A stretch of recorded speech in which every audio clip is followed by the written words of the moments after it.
कानून ने ट्रांसजेंडर को थर्ड जेंडर मानकर बराबरी का हक दे दिया, लेकिन जब नौकरी की बारी आई तो सिस्टम ने दरवाजे ही बंद कर दिए। एक ट्रांस वुमेन टीचर की ये लड़ाई अब पहुंची है सुप्रीम कोर्ट ऑफ इंडिया। क्या आप सच में मिलेगा उन्हें न्याय या कागजों तक ही सीमित रहेंगे उनके अधिकार? आइए जानते हैं पूरा मामला क्या है, यह मामला कब से चर्चा में है, आखिर उनकी समस्या क्या है, सुप्रीम कोर्ट ने क्या कहा है और जानेंगे कि मुख्य मुद्दा किससे संबंधित है। आगे बढ़ने से पहले आपके लिए एक महत्वपूर्ण सूचना है। अगर आप घर बैठे यूपीएससी की तैयारी करना चाहते हैं ऑनलाइन माध्यम में, तो दृष्टि आईएएस लेकर आया है एक बहुत ही शानदार कोर्स जिसका नाम है studio GS foundation live online course. इस कोर्स की सबसे खास बात है कि इसमें यूपीएससी के लिए जरूरी जनरल स्टडीज के सारे विषय, 2 साल की करंट अफेयर्स की क्लासेस का एक्सेस, दृष्टि की मैगजीन्स, प्रिंटेड बुकलेट्स और बेस्ट फैकल्टी, ये सब कुछ मिल रहा है 34,999 रुपए में। और आपको इस कोर्स में ईएमआई की सुविधा भी दी गई है, यानी आप इंस्टॉलमेंट में भी इस फीस को पे कर सकते हैं।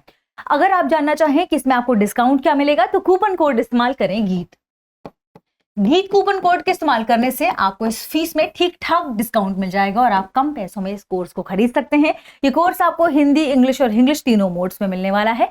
इंग्लिश मींस को क्लासेस होंगी हिंदी इंग्लिश मिक्स में और नोट्स मिलेंगे इंग्लिश में। कहां से खरीद सकते हैं?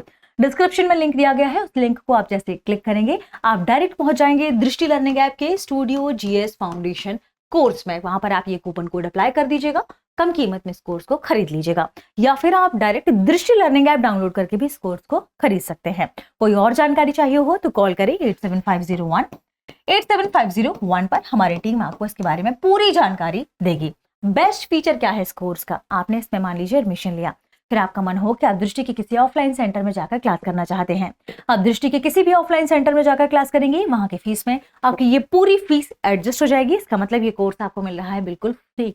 तो इस मौके का फायदा उठाइए, घर बैठे अपने यूपीएससी का फाउंडेशन मजबूत कर लीजिए। आगे बढ़ते हैं और देखते हैं हमारी आज की खबर को। यह मामला संबंधित है ट्रांसजेंडर महिला जैन कौशिक से। दरअसल वो टीचर बनना चाहती हैं। अब समस्या ये है कि अधिकांश टीचिंग से संबंधित फॉर्म में कैटेगरी के मामले में 2 ही ऑप्शन आते हैं, मेल और फीमेल, और वो है ट्रांसजेंडर महिला। ऐसे में उनके सामने बड़ी समस्या ये है कि वो किस तरीके से उसे अप्लाई करें।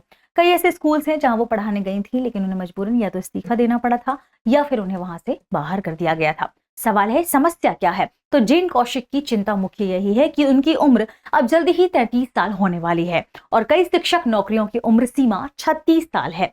ऐसे में उन्हें जल्दी कोई समाधान नहीं मिला तो नौकरी के वो मौके खो सकती हैं, यानी नौकरी के अवसर वो खो सकती हैं। ऐसे में ऐसा कहा जा रहा है कि उन्होंने कई स्थान पर भेदभाव का सामना किया है। देखते हैं सुप्रीम कोर्ट ने इस बारे में क्या कहा है, लेकिन उससे पहले पूरे मामले को समझते हैं।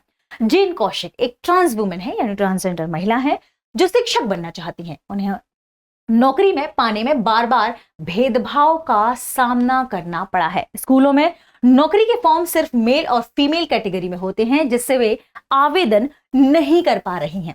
पहले क्या हुआ था? वर्ष 2022 में एक घटना घटित हुई थी जिसमें उत्तर प्रदेश के एक स्कूल से उन्हें मजबूरन इस्तीफा देना पड़ा था। दूसरा 2023 में एक घटना घटित हुई जो कि गुजरात से संबंधित है, उन्हीं से जुड़ी हुई। गुजरात के एक स्कूल ने उनकी जेंडर पहचान के कारण नौकरी देने से उन्हें मना कर दिया और 2025 में उन्हें दिल्ली हाई कोर्ट में उन्होंने याचिका डाली, लेकिन कोर्ट ने केस सुनने के बजाय उन्हें एक एडवाइजरी कमेटी के पास जाने को कह दिया। अब समस्या क्या है? समस्या यह है कि सरकारी भर्ती की जब हम बात करते हैं, जैसे हम बात करते हैं DSSB की, तो अभी भी वहां पर केवल पुरुष और महिला की कैटेगरी ही शामिल है, यानी फॉर्म में केवल मेल और फीमेल का ही ऑप्शन आता है। ऐसे में ट्रांसजेंडर लोगों के लिए अलग विकल्प या छूट नहीं दी गई है। इसमें क्या कहा गया कि इससे वे अपने अधिकार होने के बावजूद नौकरी से बाहर हो जाते हैं। तो इस समस्या के समाधान के लिए ही सुप्रीम कोर्ट ने इस ओर अपना रुख किया है। मुख्य मुद्दा क्या है? कानून मौजूद है लेकिन उन्हें सही से लागू नहीं किया जा रहा, उनका पालन सही से नहीं हो रहा है। ट्रांसजेंडर लोगों के लिए रोजगार में बराबरी की बात भी कही गई, लेकिन उन्हें अभी भी बराबरी नहीं दी गई है। उस बराबरी में अभी भी कमी मौजूद है। थर्ड जेंडर को अभी मान्यता तो मिल गई, लेकिन अभी भी सिस्टम में अभी बाइनरी ही नंबर ही चलते हैं। आप कह सकते हैं बाइनरी नंबर की तरह, जैसे मेल और फीमेल ही चल रहा है। सिस्टम में आज भी यही 2 ऑप्शन मौजूद होते हैं अधिकांशतः फॉर्म में। समस्या की बात हम बात कर लेते हैं सुप्रीम कोर्ट ने क्या कहा और इससे जुड़े हुए अभी तक कानून क्या कहते हैं। वर्ष 2014 का नालसा फैसला, जिसमें ट्रांसजेंडर को तीसरा लिंग, आप कह सकते हैं थर्ड जेंडर माना गया। 2019 का एक कानून है जिसका नाम है transgender person protection of rights act 2019, जिसमें इन्हें बराबरी के अधिकार और भेदभाव ना करने की गारंटी दी गई है। लेकिन जमीन पर इसका सही से पालन अभी भी नहीं हो पा रहा है। सुप्रीम कोर्ट ने क्या कहा? सुप्रीम कोर्ट में जस्टिस जेबी पांजरीवाला और जस्टिस केवी विश्वनाथन, उनकी बेंच ने कहा कि सरकार और संबंधित संस्थाओं को नोटिस जारी किया जाए। जेन कौशिक की बात से उन्होंने सहमति जताई और बताई कि ऐसी बहुत सारी ट्रांस वीमेंस हो सकते हैं या ट्रांसजेंडर और भी लोग हो सकते हैं जिन्हें ये समस्या का सामना कर रहे हों। ऐसे में नौकरी को लेकर उनमें भेदभाव नहीं होना चाहिए। राज्य इस बात को सुनिश्चित करे। इसके अलावा सबसे महत्वपूर्ण राहत की बात की जाए तो कोर्ट ने आदेश दिया कि जेन कौशिक किसी भी टीचर वैकेंसी में ट्रांसजेंडर के रूप में आवेदन कर सकती हैं, भले ही उसमें केवल मेल या फीमेल ही क्यों ना दिया गया हो। चाहे उसमें मेल या फीमेल लिखा हो, उन्हें उसे नजरअंदाज कर दिया जाएगा और अब वो टीचिंग वैकेंसी में पार्टिसिपेट कर सकती हैं, उसमें आवेदन कर सकती हैं। आगे बढ़ते हैं और सोचते हैं थोड़ा सा इसका निष्कर्ष क्या हो सकता है। यह केस दिखाता है कि अधिकार देना ही केवल काफी नहीं है, दरअसल उसे व्यवहार में भी लागू किया जाना चाहिए और उसे व्यवहार में लागू करना जरूरी भी है। ऐसे में सुप्रीम कोर्ट का यह कदम ट्रांसजेंडर समुदाय के लिए एक महत्वपूर्ण कदम माना जा सकता है और हो सकता है कि उनके लिए एक नई उम्मीद सामने आए। आगे बढ़ते हैं और देखते हैं आज के प्रश्न को। प्रश्न है 2014 का नालसा फैसला किससे संबंधित है? ऑप्शन ए शिक्षा सुधार, ऑप्शन बी ट्रांसजेंडर को तीसरे लिंग की मान्यता, ऑप्शन सी रोजगार नीति और ऑप्शन डी आरक्षण नीति।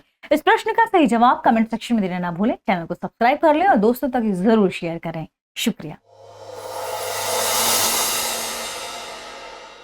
अब एग्जाम की तैयारी को और बेहतर करने के लिए हमारे चैनल को लाइक, शेयर और सब्सक्राइब करना ना भूलें।